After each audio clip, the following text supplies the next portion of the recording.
Top 5 Team USA basketball teams of all time. Walang duda na ang Team USA ang naging pinakadominanteng team sa mga internasyonal na kompetisyon sa basketball. Nanalo sila ng mga medalya sa lahat ng 19 Olympic tournaments, kabilang ang 16 na gintong medalya. Dahil pinahintulutan ng FIBA ang mga team na ilagay ang mga players ng NBA sa mga listahan ng kanilang pambansang team noong 1989, nanalo ang Estados Unidos ng ginto sa 7 sa kanilang 8 Olympic appearances. At ngayon, nagbukas na ang Paris 2024 Olympic Games. Ang Team USA ay nagdadala ng isa pang dominanteng squad na umaasang muling makakukuha ng ginto. Ang 2024 squad na itinuring na Avengers kasunod ng pang-4 na pwesto sa 2023 FIBA tournament features future Hall of Fame players na sila LeBron James, Stephen Curry at Kevin Durant.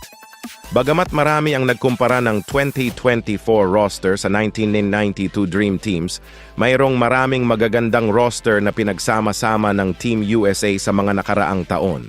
Sa mga manlalaro tulad nina Michael Jordan, LeBron, Kobe Bryant at Carmelo Anthony na lahat ay nasa listahan ng USA sa isang punto, ang tanong ay, aling Team USA ang pinakamahusay?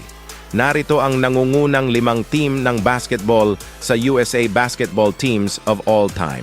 Pang-5, 2016 Team USA. Hindi sila natalo at nanalo ng ginto sa Rio Olympics. Mula sa pagkapanalo ng ginto sa 2012 London Games, ang Team USA ay muling nagnanais na mangibabaw noong 2016. Ang 2016 squad sa Rio de Janeiro ay nagtampok ng isang halo ng parehong may karanasan na mga veterano at batang talento. Kasama sa panimulang lineup sina Kyrie Irving at Paul George sa backcourt, Kevin Durant at Carmelo Anthony sa wings, at DeMarcus Cousins sa frontcourt. Mayroon din silang mga manlalaro tulad nina Kyle Lowry, DeMar DeRozan at Klay Thompson sa labas ng bench. Pinagsama ng lineup ng Team USA ang pambihirang scoring, perimeter shooting at inside presence na ginawa silang mapanganib na unit sa opensiba. Kasama sina George, Durant, Harrison Barnes, Draymond Green at DeAndre Jordan, isa rin silang mahusay na defensive team. Nagsimula ang Team USA sa mainit na simula, madali nilang natalo ang China at Venezuela. Nagkaroon sila ng 3 mahihirap na laban sa Australia, Serbia at France. Nananalo sa bawat laro ng 10 puntos o mas kaunti. Tinapos nila ang group play sa 5-0 na umabante sa quarterfinals. Sa quarterfinals, tinalo nila ang Argentina 105-78 sa likod ng 27 points ni Durant. Matapos ang madaling panalo sa semifinals, hindi ganon kadali ang quarterfinal matchup laban kay Pau Gasol at Spain. Nagawa ng Team USA na talunin ng Spain 82-76 sa likod ng 22 points ni Klay Thompson. Sa panalo na ito, umabante ang United States para kontrahin sina Nikola Jokic at Serbia sa finals. Ang dalawang team ay nakipaglaro na sa isa't isa sa group play kung saan nanalo ang US 94-91. Ang finals, gayunpaman, ay hindi gaanong malapit. Sa likod ng 30 points mula kay Durant, tinalo ng Team USA ang Serbia 96-66 na nakuha ang gintong medalya. Ang average margin ng tagumpay ng Team USA noong 2016 Olympics ay 22.5 patungo sa pag-agaw ng kanilang ika-16 na gintong medalya. Sa pang-4, 1996 Team USA. Nagtapos ng walang talo at nanalo ng ginto sa Atlanta Olympics. Noong 1996, sumali ang Team USA sa Atlanta Olympics na naghahanap upang manalo ng back-to-back na gintong medalya. Tinaguriang Dream Team 3, kasama sa roster ang 5 orihinal na manlalaro ng Dream Team noong 1992. Kabilang dito sina Charles Barkley, Karl Malone, Scottie Pippen, John Stockton at David Robinson. Bagamat ang pangkat na ito ay hindi kasing alamat ng orihinal na Dream Team ng 1992, puno ito ng mga veteranong talento at mga umuusbong na superstar. Nagsimula sina Gary Payton, Reggie Miller, Pippen, Malone at Hakeem Olajuwon, habang ang mga manlalaro tulad nina Shaquille O'Neal, Robinson at John Stockton ay sa bench.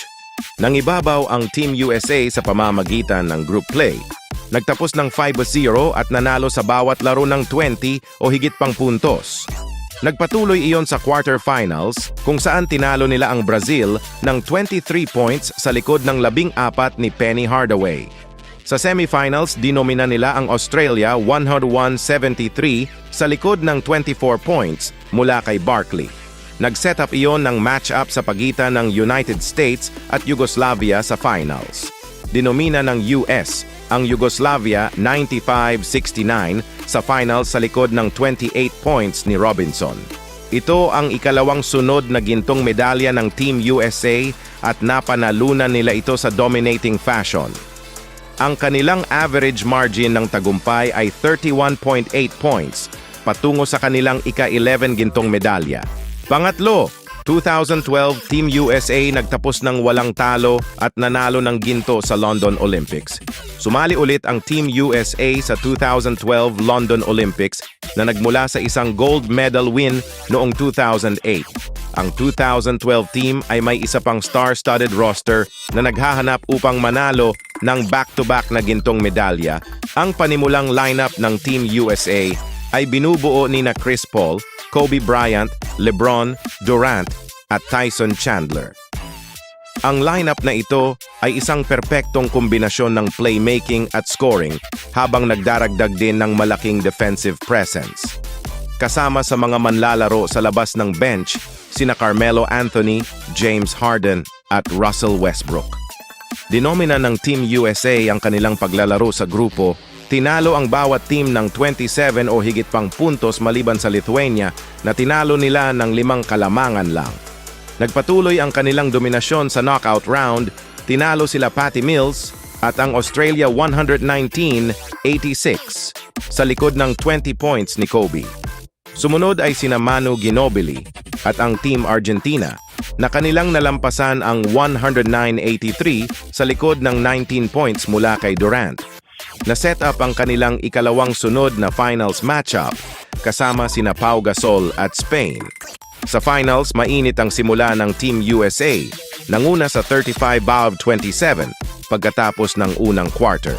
Binaliktad ito ng Spain sa second quarter, 59-58 sa halftime. Ang bawat team ay umiskor ng 24 points sa ikatlong yugto, na iniwan ng Estados Unidos na humawak sa isang points na lead patungo sa ika-4 na quarter. Naungusan ng Team USA ang Spain 24-18 sa pang-4, nanalo sa laro 170-100 sa likod ng 30 points ni Durant. Ang Team USA ay nagkaroon ng average margin ng tagumpay na 32.1 points patungo sa kanilang ikalawang sunod na gintong medalya. At ang pangalawa, 2008 Team USA Redeem Team. Ipinaghiganti ng USA ang kanilang pagkatalo noong 2004 sa pamamagitan ng pagkapanalo ng gintong medalya sa Beijing. Ang Team USA ay pumasok sa 2008 Beijing Olympics na naghahanap upang tubusin ang kanilang mga sarili pagkatapos magtapos ng isang bronze medal sa 2004 Olympics. Noong 2004, natalo ang Team USA ng 3 laro, ang pinakamarami sa kasaysayan ng basketball ng Estados Unidos.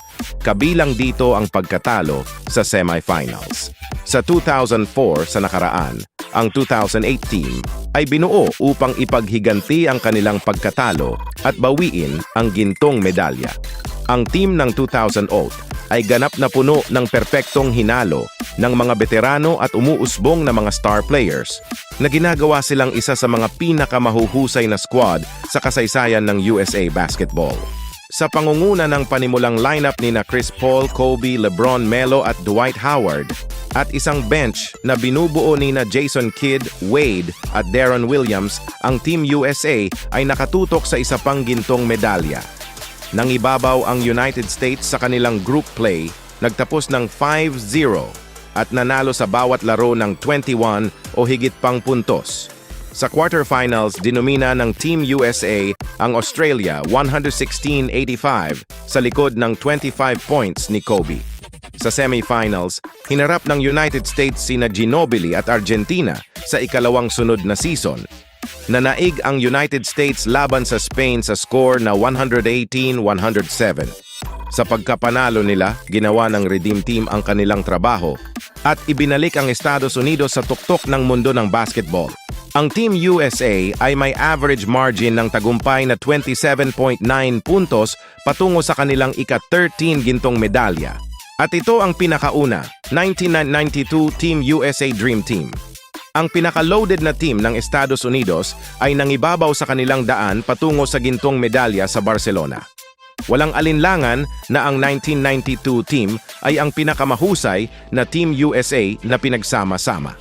Tinaguri ang Dream Team, ang 1992 squad ay ang unang American Olympic team na nagtatampok ng mga aktibong profesional na manlalaro mula sa NBA. Ang team ay pinangunahan ni head coach Chuck Daly at 1 toneladang talento ng Hall of Fame. Pinangunahan ng panimulang lineup nila Magic Johnson, Michael Jordan, Scottie Pippen, Karl Malone at Patrick Ewing. Marami ang tumatawag sa 1992 Team USA na pinakamahusay na sports team na pinagsama-sama. Hindi lamang mayroon silang 5 hinaharap na Hall of Famers sa panimulang lineup, ngunit 6 sa kanilang 7 manlalaro mula sa bench ay napunta rin sa Hall of Fame. Sinimulan ng Dream Team ang kanilang Olympics sa pamamagitan ng pagiging undefeated sa group play. Nanalo sila sa bawat laro ng 33 o higit pang mga points, kabilang ang isang 68 points na panalo laban sa Angola sa kanilang unang laro. Sa semifinals, patuloy na nangibabaw ang Dream Team na tinalo ang Puerto Rico 115-77 sa likod ng 21 points mula kay Chris Mullin. Tinalo ng Team USA ang Lithuania 127-76 sa likod ng 21 points ni Jordan na nag-set up ng matchup sa finals kasama ang Croatia. Madaling tinalo ng United States ang Croatia 117-85 sa likod ng 22 points ni Michael Jordan. Tinapos nito ang pinakamapangingibabaw na Olympic basketball run sa lahat ng panahon na nanalo ng gintong medalya. Ang average margin ng tagumpay ng Dream Team ay 43.8 puntos, ang pinakamaraming team sa kasaysayan ng Olympic. Ang 1992 Dream Team ay hindi lamang ang pinakamahusay na Team USA basketball team na pinagsama-sama, ngunit isa rin sa mga pinakamahusay na sports team na pinagsama-sama. Sa 11 Hall of Famers sa roster at sa antas ng pangingibabaw na kanilang ipinakita, maaaring wala ng ibang team na tulad ng Dream Team. Ano ang masasabi nyo sa atin, Top 5 Team USA basketball teams of all time? Kaya bang malampasan itong 2024 team nila LeBron James, Kevin Durant at Stephen Curry? Please comment nyo lang sa baba. Basketball today, basketball later.